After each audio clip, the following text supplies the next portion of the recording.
buttons. Yeah. Before I start sharing some insights with you, just a little bit of background where I'm from.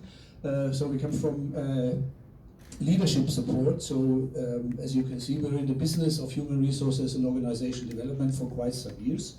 We're also for 7 years now in Bulgaria, and also our two managing directors are with me. So if you have any questions in Bulgarian, which I don't speak unfortunately, so they're more than happy to answer it. So we are working in development and retention, so we have quite some solutions for this one. Culture feedback, we even have some tools where you can measure how is culture really working in your organization. Talent management, doing something like talent portfolio, even HR risk management, so we have quite some interesting stuff where you can predict who is maybe going to leave you, and of course motivation and engagement. So if you want to see more, we have a nice website. Yeah, so let's look at the survey we did. So this was the third survey we already did. So we did the last 2 years also some surveys. And this time we joined forces with the German-Bulgarian Chamber of Commerce and also with some partners in Romania. And you see, as I said, I just want to share some highlights of the findings, and we're going to distribute a QR code card so you can download the full study, which is more than 40 pages, so where you really can go into some details. Yeah, what are some highlights? We found that, especially in Germany, this was, by the way, ranked number 1 with 32%, that expectations from employees are rising. And of course, some slides I have a comparison. You see that in Bulgaria and in Romania, that one is not so high, which is quite interesting because in Germany it's already becoming a big problem, so maybe you are ahead of the wave, so you still can act. Also, something that really puzzles HR and the companies in all the countries we surveyed is the shortage of trained talents. So in Germany, it's really about 50% of the companies where they say we really have a problem with this. And again, you're a little bit behind the wave. So when you look at the data here, it's 1/3 of the companies, and obviously in Romania, it's only about 20%. So as I said, the beauty of it is that Germany is already a big problem, so here you still can act and do something differently. Question is hybrid. And as I already stated, so this is the new challenge we have. And what is it that is really missing in organizations to lead in this new hybrid environment, which definitely was pushed a little bit by the Corona stuff and all that. And so I think you're quite keen to see what is behind these numbers.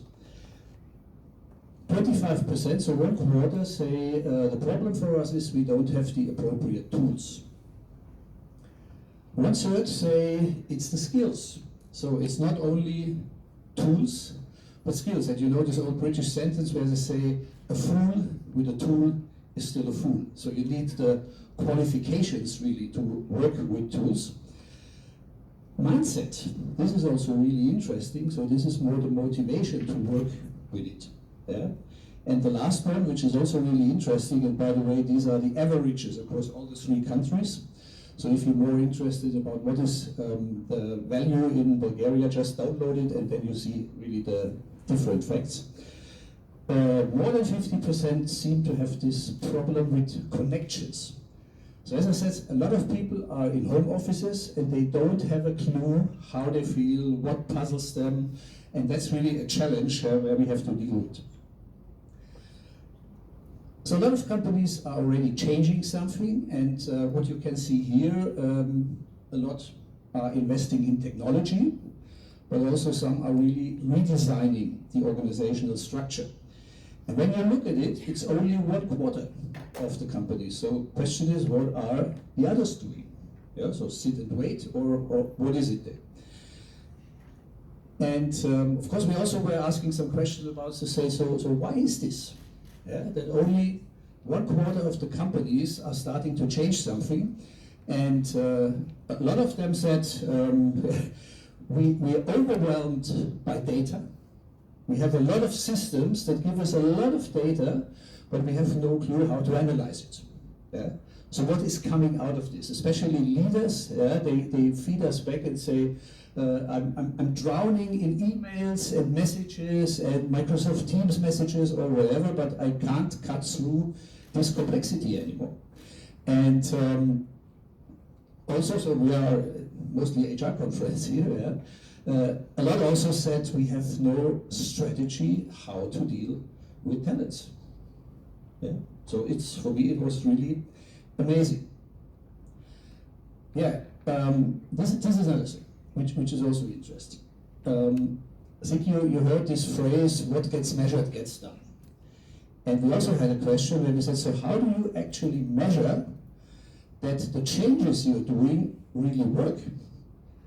So you do a lot of initiatives, you have a great kickoff or whatever, you have meetings, workshops like hell, and then you pray and say, hopefully this is going to work. But the question is, how do you get a feedback about where is it going to work? Are there pockets in the organization where you have the core of resistance maybe, so they really don't want to do it? So how do you get a feeling about, is this really working? And you see, so when you look in general, there's only about 1/3 who are doing something to measure it. And what is usually interesting to do short pulses, so not the classic one where you say we have an employee opinion survey every 3 years with 170 questions, yeah, because there you can't feel the pulse of the organization. But very few have these shorter pulse checks. A little bit more, they say, okay, we're making results visible. Yeah, so we really want to say, hey, this effect comes from something we implemented. Another thought, they are really monitoring soft KPIs. So what is a soft KPI? So a hard KPI is a result, is a turnover, but the soft KPIs is really how do you get information about how your people feel. And this corresponds, by the way, with the other questions where they said where more of 70% said we really have a problem being in touch with our people. Yeah? So is there something like a change scorecard or something you have where you really can monitor these soft KPIs? And what I just mentioned, these longer classical surveys, at least some of the companies are doing. But the problem is, a lot of organizations really are flying blind. Yeah? They spend a lot of money kicking something off, and there's a nice book which has nothing to do with what we discuss here, but it's called Hope is Not a Strategy. And this is why I say a lot of companies, they just hope it's going to work. Retention and attraction. So we found out that in Germany, again, most of the companies, you see, 74, 67, they have problems in attraction, so getting new people on board. I think this is why the conference also focuses on branding, employer branding, to say, hey, come to us, we're a great company. But on the other side, there's also the problem in retention, keeping good people on board. Yeah? So when there's a gap between these two, you can't attract them, and those you have are leaving you, you really run into a problem. So again, in Bulgaria, it's not that heavy yet. Coming back, I think now I mentioned it for the third time, you can be ahead of the wave. There is still time to act, but unfortunately you can have the same fate as Germany is facing already. Okay, so as I said, these are just some highlights, and you can download the complete study with more than 40 pages. And sometimes you say, okay, nice, but what does it mean?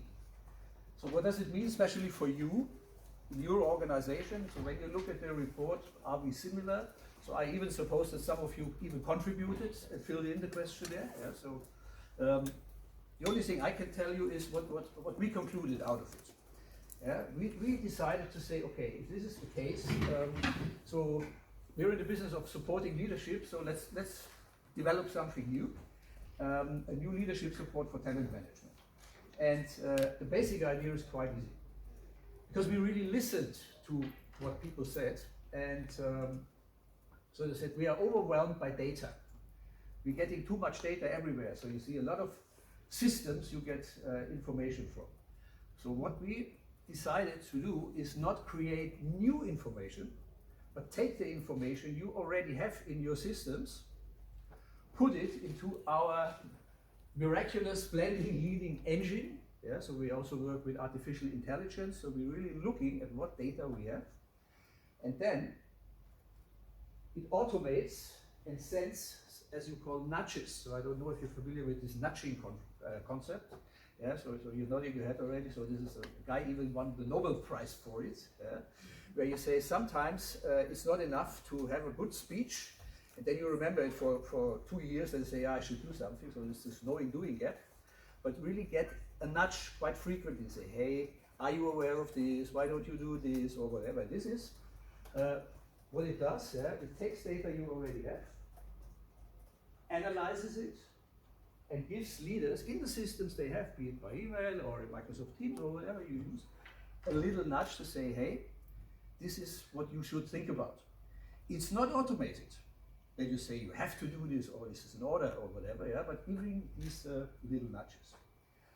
And we also forwarded that to the European Commission, and we're really proud that we received a seal of excellence. So we're also getting some funding from the European Commission, so that is really nice and motivates us to really go down that path even more now.